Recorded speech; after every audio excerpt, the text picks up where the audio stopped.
WPLG 715, Fireman Kenny's on the air, helping you to stay safe in a world where danger never takes a vacation. On this episode of the Fireman Kenny Show podcast, we interview Sarah Brown from the Department of Safety and Professional Services about the National Emergency Response Information System.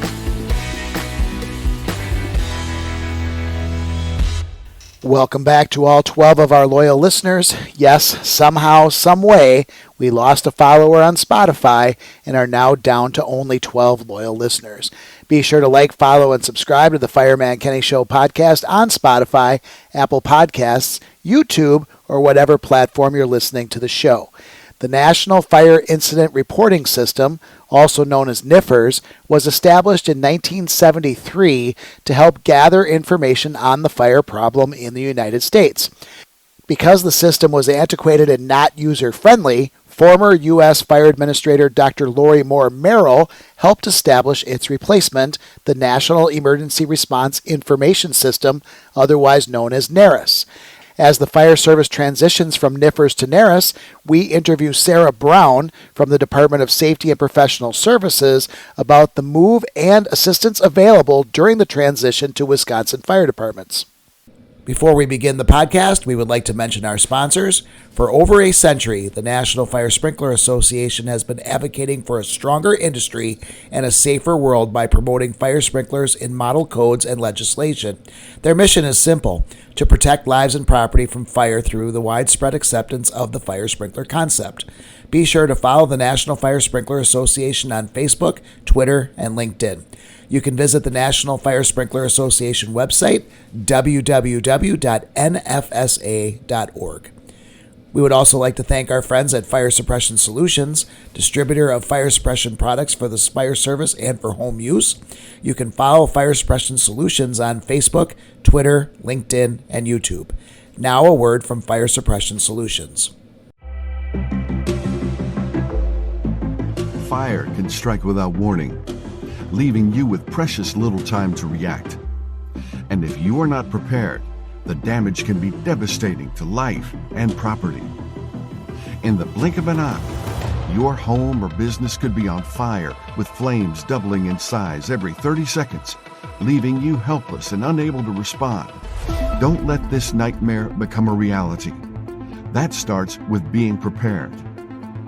Our fire suppression products are designed to equip you with an effective response to any fire emergency, all while limiting additional damage, making you the true first responder, giving you the peace of mind that you have what you need to keep your loved ones and property safe until more help comes. Do you have a plan to respond to a fire emergency at your home or business? Protect your family, pets, and property with the tools from Fire Suppression Solutions. Contact us today and finish putting your plan into effect before it's too late. For more information on Fire Suppression Solutions products, you can visit firess.us. Welcome back to all of our loyal listeners to another installment of the Fireman Kenny Show podcast. On this episode, we'll be talking with Sarah Brown from the Department of Safety and Professional Services about the NFIRS and NERIS reporting systems for the fire service. Sarah, welcome to the show. Hi, Kenny. How are you? I'm doing great. Thanks for having us. So why don't you give a little background of yourself to our listeners? Okay, so my name is Sarah Brown. I have worked for DSPS Fire Prevention for the past 8 years. I really, really enjoy my work with the fire department and the fire service. Sarah, you spend a lot of time working with fire departments on the National Fire Incident Reporting System and the switch over to what will be a more artificial intelligence-based system in the National Emergency Response Information System. Why don't we talk about your work with DSPS and NFIRS and NERIS switchover? What I do on a daily basis is talk to the fire service about their NFIRS reporting. A lot of times they will call me with questions, how to code an incident, how to, decide what their incident type is, that kind of thing. I've been doing this, like I said, for 8 years now. And when I first started, I really didn't know hardly anything about the fire service. But then I started learning. I went out to Emmitsburg in February of 2017, and that was my first actual talking to, like, being with the fire service on a one-on-one basis, and it was really cool. I was hooked after that. And so I actually just started learning about NFIRS and the fire service. Sarah, there's a lot of non-fire service personnel that do listen to the Fireman Kenny Show podcast. So why don't we talk about what actually is the National Fire Incident Reporting System? What is NFIRS? Some people call it NFIRS, some people call it NFIRS, some people call it NIFIRS. It has a bunch of different names. But what it is the United States primary system for collecting fire incidents and other emergency responses from our fire departments. A lot of our non-fire service listeners may not understand the need for the NFIRS reporting. This started with the white paper America Burning in the 1970s, when fire just seemed to be out of control and there was a need to get a hold of the fire problem in the United States. So why don't you tell us the history of the NFIRS program? Like you said, NFIRS was born from a publication called the America Burning Report. This was published back in 1973. The recommendations from American Burning contributed to the Fire Prevention and Control Act in 1974, which created agencies like the USFA, otherwise known as the U.S. Fire Administration, and then it also created the NFA, which is the National Fire Academy, which trains a lot of our firefighters and personnel. And then from all of that, then they launched NFIRS in 1975. NFIRS has proven pretty invaluable when it comes to data collection and helping identify where resources are needed, where fires are occurring. But not every fire department in the United States is currently using NFIRS. What percentage of the fire departments in the U.S. are using the NFIRS program? I wish I could say that it was 100%, but in reality, it's roughly 70 to 75%, which is still very, very good. Always room for improvement. In Wisconsin, we've got right around 803 fire departments total.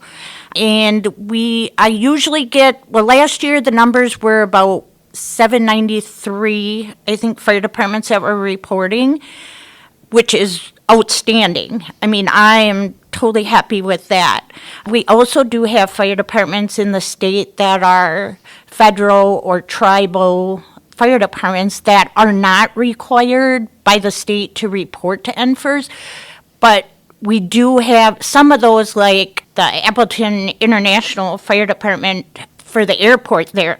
They do report their incidents too. So usually on a yearly basis, we have anywhere from 790 to 794. And, that's give or take when we've got some fire departments that will go inactive and consolidate with another fire department, or they go completely inactive and then maybe a district forms where they were covering before. So the number fluctuates every year, but it's right around 790 some fire departments.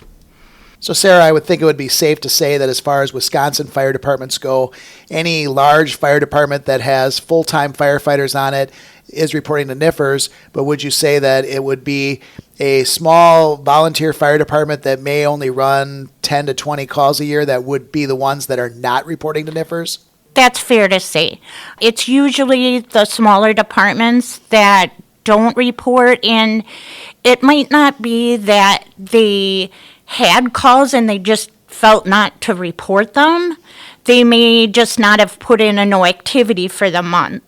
And so, when we have fire departments like that, that's why it's really important to do your monthly reporting, even if you're entering no activities. Because that way we know that you are reporting, you just didn't have any calls that month. But like I said, we do have some that they feel that, their 20 calls a year are not that important, but they are. Sarah, a lot of fire departments throughout the United States use the data that they get from NFIRS, not only to determine where their highest risk areas are, as Vision 2020 has a great focus on the community risk assessments, and that data seems to be pulled from NFIRS reports. And a lot of that is used for community risk reduction efforts as well as hazard identification. So why don't we talk about why it's important that we have the NFIRS program and why the fire service collects data? That's a really good question. So I want to start off by saying a wise man once told me by the name of Marion Long. And those of you who don't know who Marion Long is, he led NFIRS for many, many years, and I had the pleasure of meeting him multiple times. Very knowledgeable man. He once said that if it isn't written down, it didn't happen. Now, that's the main reason we should collect our data in the fire service. Accurate and thorough incident reporting is crucial for legal and operational purposes. Without proper documentation, incidents can't be properly investigated and they can't be tracked. It hinders our ability to learn from past events. It helps to improve future responses, and it demonstrates accountability. The value of NFIRS data in analyzing fire trends, assessing resource needs, and developing fire prevention programs, and justifying budgetary requests further emphasizes the importance of meticulous bookkeeping. Sarah, a lot of our non-fire service listeners may not know what types of incidents are kept track of in the NFIRS. Why don't we talk about what kind of events that happen that are actually found in NFIRS reports? So, of course, we got fires. And then there's EMS, there's hazmat, there's explosions, there is false calls, there is public service, there's wildland fires, things like that is what NFIRS tries to capture. And there may be a number of our fire service personnel that don't know that the U.S. Fire Administration actually keeps track of smoke alarms. So when you do a smoke alarm installation, that actually can end up being a NFIRS report, reportable in NFIRS. Correct. So Sarah, NFIRS is really kind of an old program. I remember back in the 1900s when we used to have to do NFIRS reports on paper, and now there are a number of computer programs that are utilized for NFIRS reports. There are reasons why that the U.S. Fire Administration, when it was being led by Dr. Lori Moore-Merrill, that they wanted to switch to a more user-friendly program that allowed better access to data. So why don't we talk about some of the shortfalls of the NFIRS system? NFIRS was designed back in the 70s, and it was designed with outdated technology. It made it really hard to integrate with like our modern systems like CAD and other advanced analytic platforms. And our emergency responses have changed over the years too. So, for example, how do you code an electric vehicle fire in NFIRS? More than likely, it's going to be a 131 passenger vehicle fire for your incident type. That part, we got that. But how do you capture the cause of the fire or, how you put it out? So NFIRS doesn't capture that data really well. So we created workarounds to capture it, but it makes NFIRS data really inconsistent, and the quality isn't the greatest. So not everyone fills out a narrative and explains what happened. So the next obstacle, if they do fill out that narrative, is how do we get that data out of a narrative so that we can analyze it? NFIRS doesn't have an automated way of getting it out. To do this, we'd have to manually review every single narrative, categorize them, and, we don't have time for that. when we want our answers, we wanted them yesterday. So, Sarah, with the pitfalls from NFIRS, that leads to a new system, and that's going to be the National Emergency Response Information System, NERIS. Why don't you tell us what NERIS actually is? NERIS is going to be a cloud-based platform with a focus on all hazards, not just fires. NERIS will modernize how we report, analyze, and improve our emergency responses, and it'll help how we manage our resources too. I think we talked a little bit about the differences and how NERIS is going to actually expand on what we lacked with NFIRS. Why don't you tell us how NERIS is different from NFIRS? I like to say 3 words for this. It's modern, it's efficient, and it's comprehensive. NERIS is going to provide real-time data. It'll have better analytics. It'll also have a broader scope of the incident coverages of all the hazards, too. So, Sarah, the U.S. Fire Administration has already had some implementation of the NERIS system. So how many fire departments are currently using NERIS, and when will the full switchover take place? Right now, there is roughly 2,000 to 4,000 different fire departments that are onboarded, but not everybody can use it right away, and that depends on your third-party software. What I like to tell people is that, so the USFA and FSRI, and those of you who don't know, FSRI is the Fire Safety Research Institute. They've been rolling out NERIS, and they're rolling it out by FEMA region. Wisconsin isn't set to onboard until December because we are in FEMA region number 5. We do have a few fire departments in Wisconsin that are actively reporting to NERIS, and we've also had a few that are, I would say, between 20 and 30 that have started the onboarding process.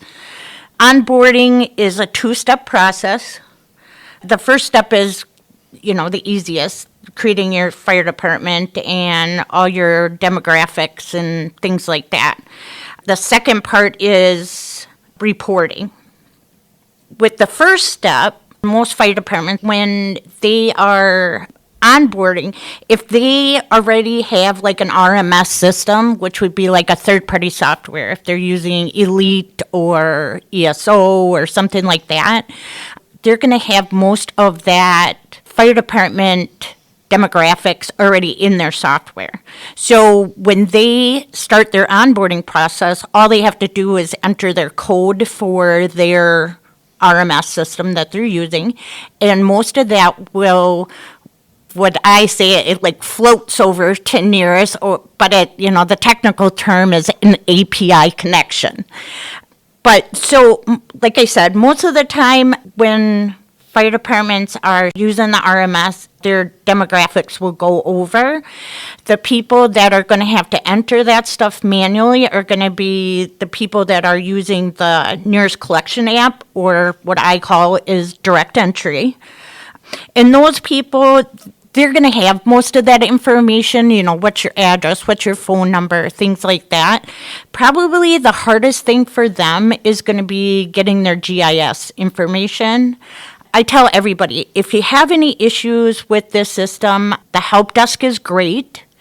You can always call me or email me, and I can put you in touch with them, or I can try to help you too. Yeah, that should be about the hardest thing to do, is to get your account set up. So, Sarah, the big goal of the NERIS system is improved access to the data and having it available to fire departments at their fingertips at a moment's notice. Why don't you tell us how access to the data in NERIS will be improved? So it'll be significantly improved. The data access for the fire and emergency services, not just the fire department, it'll be EMS and all of the emergency service providers. By making this data collection process easier, and the integration and the analysis capabilities, ultimately this will lead to better decision making and improve outcomes. Sarah, thanks for your time. This has been a really great discussion on the National Fire Incident Reporting System and the switch over to the National Emergency Response Information System. Do you have any final thoughts for our listeners? I do. Thanks. And thanks for having me. NERIS is going to be an asset to all of us. It's going to be a challenge, but we're in it together. I wanted to add a quote in here, too, about change, and so I entered into Google. I said, quote about change from a firefighter's perspective. And what I found was a quote from the late Chief Alan Bernasini was, firefighters hate two things. They hate change and the way things are. So another thing I wanted to mention, too, before we sign off here is that DSPS, Fire Prevention, Safety, and Health Program, we offer free fall training every year. This year, we're going to be doing it again. It starts in August, goes until mid-November. But this year, it's going to be a little bit different because the focus is mainly going to be on NERIS and the changeover. But we are still going to be doing updates on fire inspections in migrant housing, NFPA 1403, the live fire training requirements. And then we're also going to be doing an update on our fire safety dashboard, the Craig 1300. And then we have Aaron, who is going to be talking to us about the Wisconsin version of Elite and how that transition with NERIS is going to work. And then new this year, which I'm really super excited about, is Q&A session, which is going to be called Stump the State.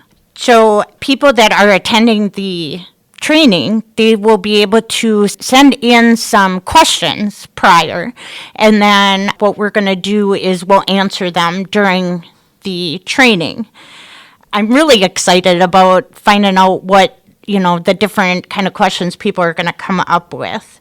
Like I said, these trainings are going to be from August to November. All the meetings are going to be available virtually. Some of them will be in person. And then we'll also have day and evening options. You're not limited to only doing one training. You can attend as many as you want. And to schedule those trainings, you'll need to sign up through Book When. That is on our DSPS website. So if you go to our fire prevention page, you'll see the Book When link that you can just click on it right through there.